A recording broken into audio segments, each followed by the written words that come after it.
సాయి.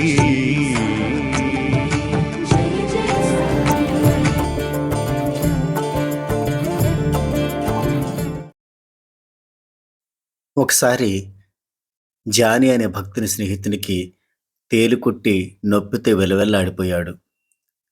ఆ సమయంలో బాబా ఊది తన వద్ద లేనందున జానీ బాబా పటం ముందు ఉన్న అగరబత్తి నుండి రాలిన భస్మాన్ని తీసుకుని తేలుకుట్టిన ప్రదేశంలో పూశాడు. వెంటనే నొప్పి అదృశ్యమైంది.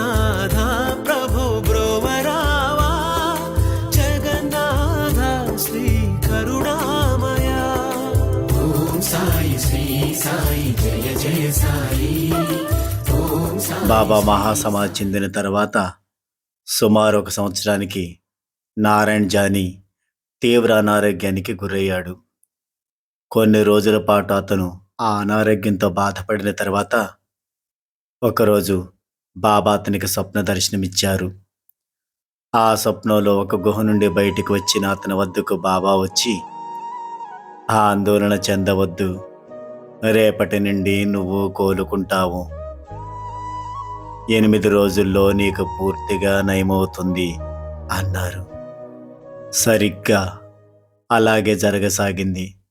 ఆ రోజు నుండి అతని ఆరోగ్యం కుదుటపడసాగి 8 రోజుల్లో పూర్తిగా కోలుకున్నాడు. ఏనాటికి నన్ను విడబోకుమయ్యా సాయిరా, శ్రీ సాయిరా, సాయిరా బాబా సాయిరా.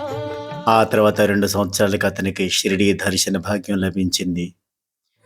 బాబా సమాధిని సమీపిస్తూనే అతనికి స్వప్నానుభవం గుర్తుకొచ్చి సమాధి అనంతరం కూడా బాబా తనపై చూపిన ప్రేమను తలుచుకొని ఉద్విగ్నతకు లోనయ్యాడు.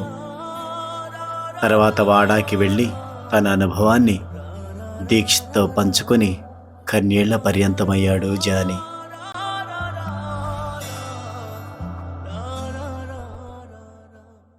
ఈ సంఘటన బట్టి బాబా సమాధి చెందినా కూడా మనతో నిరంతరం ఏదో ఒక రూపంలో మనకు దర్శనమిస్తూనే ఉంటారు.